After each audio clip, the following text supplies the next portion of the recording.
ವಿಚಾರಕ್ಕೆ ಹುಕ್ಕೇರಿ ತಾಲೂಕಿನ ಹೊಸೂರು ಗ್ರಾಮ ಪಂಚಾಯಿತಿ ಉಪಾಧ್ಯಕ್ಷನಿಂದ ವಿಕಲಚೇತನನ ಮೇಲೆ ಹಲ್ಲೆ ಮಾಡಿದ ಘಟನೆ ಸೋಮವಾರ ನಡೆದಿದ್ದು, ಹಲ್ಲೆಗೊಳಗಾದ ವ್ಯಕ್ತಿ ಜಿಲ್ಲಾಸ್ಪತ್ರೆಗೆ ಚಿಕಿತ್ಸೆಗೆ ದಾಖಲಿಸಲಾಗಿದೆ.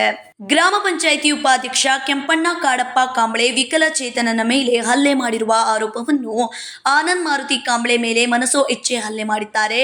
ಆನಂದ್ ಹಾಗೂ ಕೆಂಪಣ್ಣನ ಜಮೀನು ಅಕ್ಕಪಕ್ಕದಲ್ಲಿದೆ. ಆನಂದನ ಜಮೀನು ಕಬಳಿಸುವ ಹುನ್ನಾರ ನಡೆಸಿರುವ ಕೆಂಪಣ್ಣ ಇಂದು ಮಧ್ಯಾಹ್ನ ಕುಡಿದು ಬಂದು ಹಲ್ಲೆ ಮಾಡಿದ್ದಾರೆಂದು ಆನಂದ್ ದೂರಿದ್ದಾನೆ.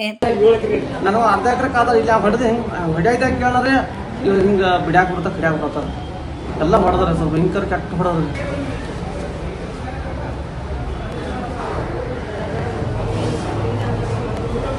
ಅವ್ರು ಕೈ ಪಡೆದ ಅವ್ರಿಗೂ ಹೋಗ್ತಾರೆ ಕೈ ಪಡೆ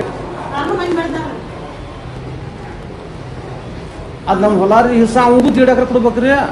ಆ ಹಿಸ್ಸಾ ಪೊಲೀಸರಿಗೆ ದೂರು ಕೊಟ್ರೆ ನಂಗೇನು ಮಾಡೋಕ್ಕಾಗಲ್ಲ ಎಂಬ ಬೆದರಿಕೆ ಹಾಕಿರುವ ಆರೋಪ ಹಲ್ಲೆಗೊಳಗಾದ ಆನಂದ್ ಮಾಡಿದ್ದಾನೆ. ನಮಗೆ ಜೀವ ಬೆದರಿಕೆ ಇದೆ. ಜಿಲ್ಲಾ ಪೊಲೀಸ್ ವರಿಷ್ಠಾಧಿಕಾರಿಗಳು ರಕ್ಷಣೆ ನೀಡುವಂತೆ ಮನವಿ ಮಾಡಿದ್ದಾರೆ. ಆನಂದ್ ಫೋನ್ಗೆ ಕರೆ ಮಾಡಿ ಧಮಕಿ ಹಾಕಿರುವ ಉಪಾಧ್ಯಕ್ಷ, ನಿನ್ನ ನೋಡ್ಕೊಳ್ತೀನಿ ಎಂದು ಬೆದರಿಕೆ ಹಾಕಿರುವ ಗ್ರಾಮ ಪಂಚಾಯಿತಿ ಉಪಾಧ್ಯಕ್ಷ ಕೆಂಪಣ್ಣ. ಎಂ ಕನ್ಮರಡಿ ಪೊಲೀಸ್ ಠಾಣಾ ವ್ಯಾಪ್ತಿಯಲ್ಲಿ ಘಟನೆ ನಡೆದಿದೆ.